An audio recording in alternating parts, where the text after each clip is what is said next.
belajar 4 bab. Bab pertama kedua akan kita pelajari di semester pertama, dan di semester kedua kita akan pelajari bab yang ketiga dan keempat. Untuk bab yang pertama, kita akan belajar tentang fungsi sosiologi untuk mengkaji gejala sosial di masyarakat. Sedangkan bab yang kedua, kita akan belajar hubungan sosial dalam kajian sosiologi. Untuk semester kedua, di bab yang ketiga kita belajar ragam gejala sosial dalam masyarakat Indonesia. Sedangkan bab yang keempat akan belajar tentang metode penelitian sosial dalam ilmu sosiologi.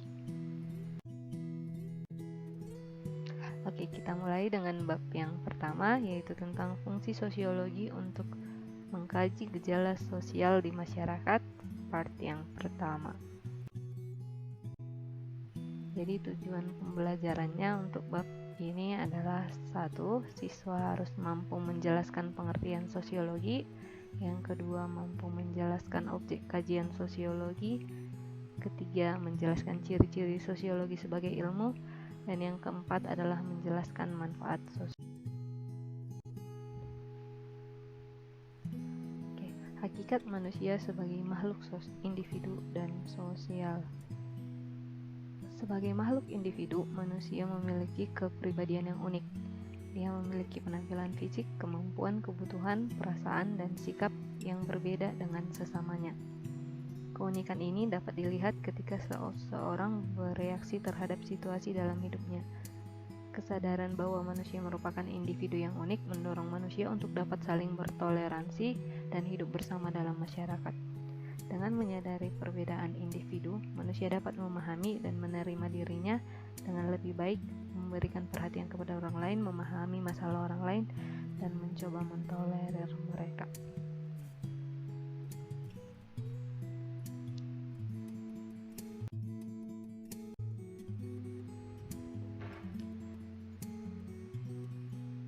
Oke, kemudian manusia sebagai makhluk sosial.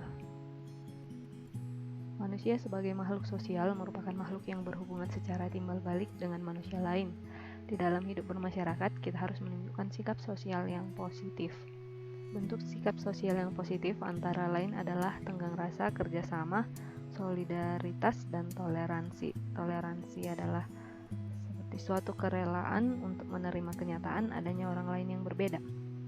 Seseorang sudah membutuhkan bantuan orang lain untuk memenuhi kebutuhan hidupnya sejak lahir. Kebutuhan ini mengarahkan manusia untuk hidup bersama dengan orang lain dan menjalin interaksi sosial.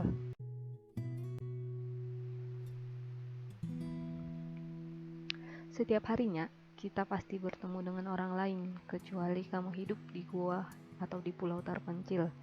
Setiap hari kita pasti ketemu orang lain, misalnya di rumah ketemu orang tua, di sekolah kita ketemu teman atau guru.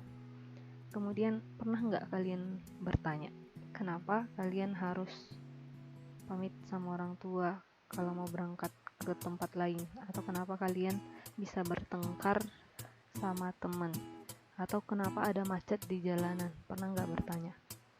Jadi untuk mencari solusi masalah-masalah seperti ini, rasanya kan kurang pas kalau menyelesaikannya dengan ilmu fisika atau ilmu biologi atau ilmu kimia.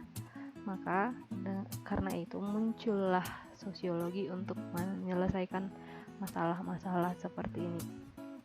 Sosiologi memandang manusia atau individu sebagai zoon politikon atau yang selalu hidup bermasyarakat.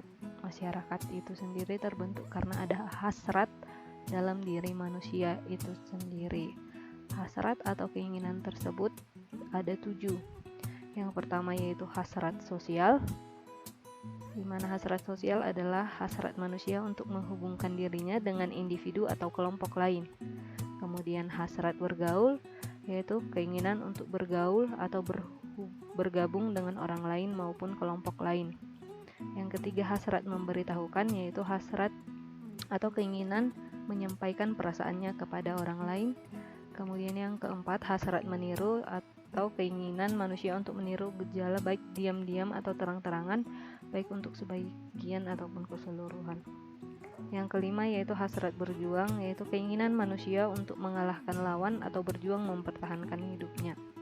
Yang keenam yaitu hasrat bersatu, yaitu hasrat manusia untuk bersatu dengan yang lainnya agar tercipta kekuatan bersama, mengingat manusia adalah makhluk yang lemah. Kemudian yang terakhir adalah kesamaan keturunan dan keyakinan, di mana manusia selalu memandang penting kesamaan atau keturunan maupun kekerabatan dan keyakinan atau ikatan bersama sebagai umat beragama.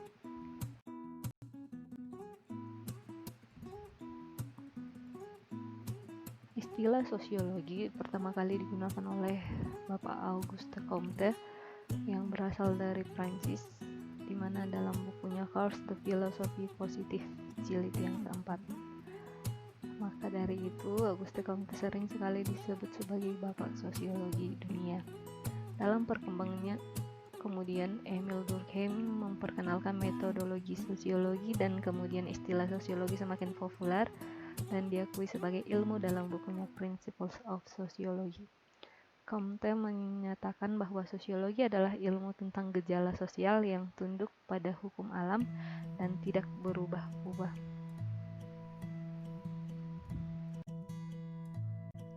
Nah, sosiologi sendiri termasuk disiplin ilmu yang paling muda usianya dibanding ilmu-ilmu sosial yang lainnya. Secara etimologis atau berdasarkan asal katanya, sosiologi berasal dari dua kata. Yang pertama socius dari bahasa Latin yang berarti teman atau kawan, sedangkan logi atau berasal dari kata logos, berasal dari bahasa Yunani yang artinya berbicara atau kata, atau sering juga disebut dengan ilmu. Jadi seringkali sosiologi itu disebut sebagai ilmu yang membahas masyarakat. Jika kita teliti lebih dalam, sosiologi adalah ilmu yang mempelajari hubungan antara satu atau individu dengan individu, atau individu dengan kelompok, bahkan kelompok dengan kelompok. Objek kajian sosiologi sendiri adalah masyarakat. Masyarakat itu siapa? Masyarakat Indonesia. Masyarakat bukan itu saja. Dan masyarakat itu bisa dilihat dari unit terkecil seperti keluarga, atau di sekolah ada guru, ada siswa. Jadi bisa disebut masyarakat adalah orang-orang yang berada di tempat yang sama dan kemudian ada interaksi.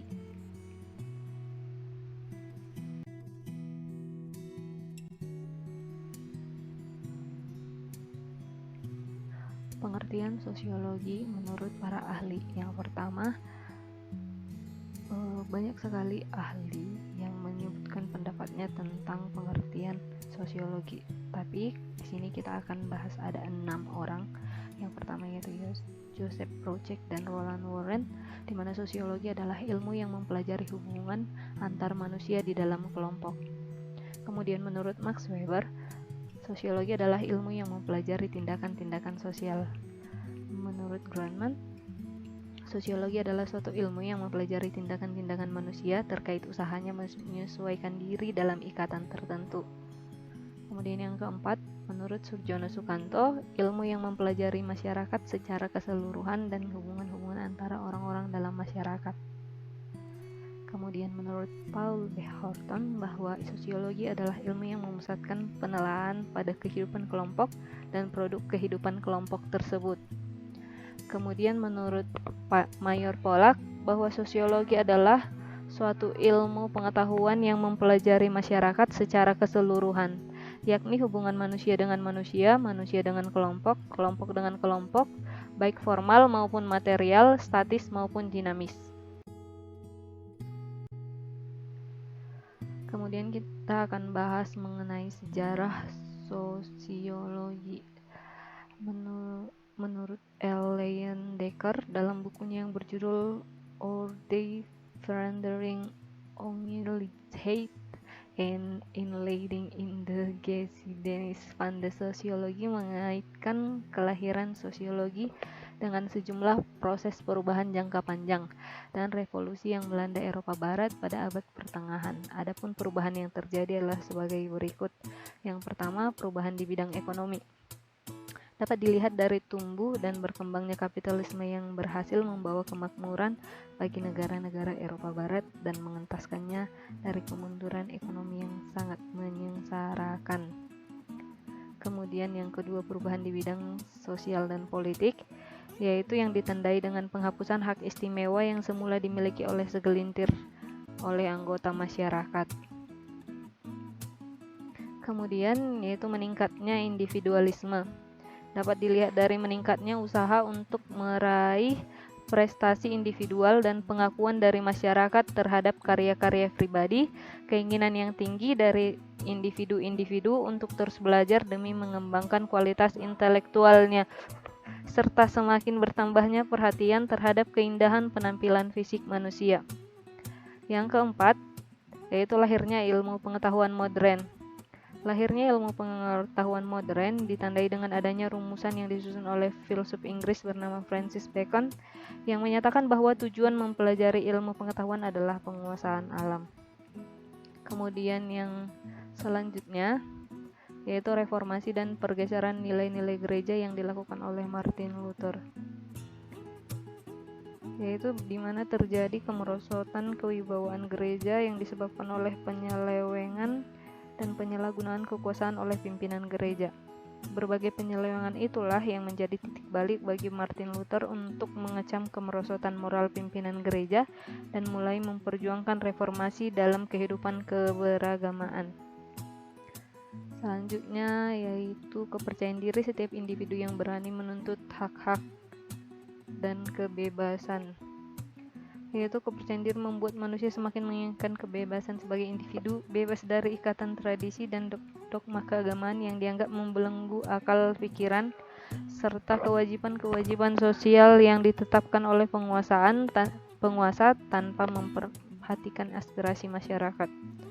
Kemudian selanjutnya yaitu revolusi industri di Inggris, yaitu pada tahun 1750 sampai 1850. Yang kemudian diikuti oleh negara-negara di Eropa sebagai dampak dari penemuan mesin uap sebagai alat produksi baru yang akhirnya menggantikan tenaga manusia. Kemudian yang terakhir adalah terjadinya revolusi Prancis yang menumbangkan kekuasaan absolut golongan bangsawan yang mengakibatkan munculnya bentuk-bentuk hubungan sosial dan demokratis di mana setiap orang memperoleh hak yang sama di hadapan hukum dan kepastian hukum. Jadi perubahan ini yang menjadi salah satu penyebab lahirnya sosiologi. Kemudian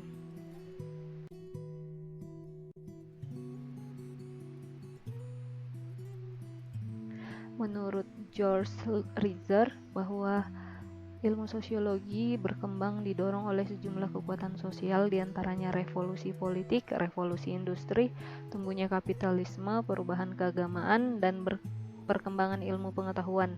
Selain itu, ia juga menambahkan beberapa hal yang dianggap turut melatar belakangi kelahiran sosiologi.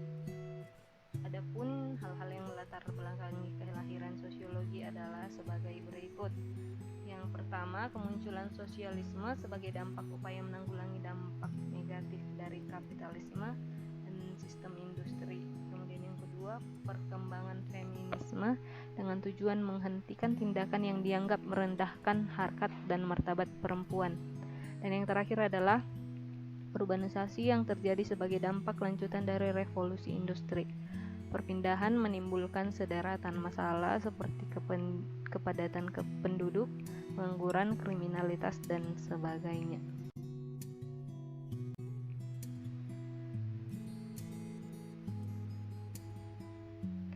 Sejarah sosiologi di Indonesia sendiri, di mana setelah proklamasi kemerdekaan Indonesia, tepatnya pada tahun 1948, seorang sarjana Indonesia bernama Sonari Kolopaking untuk kali pertama memberikan kuliah sosiologi di Akademi Ilmu Politik di Yogyakarta.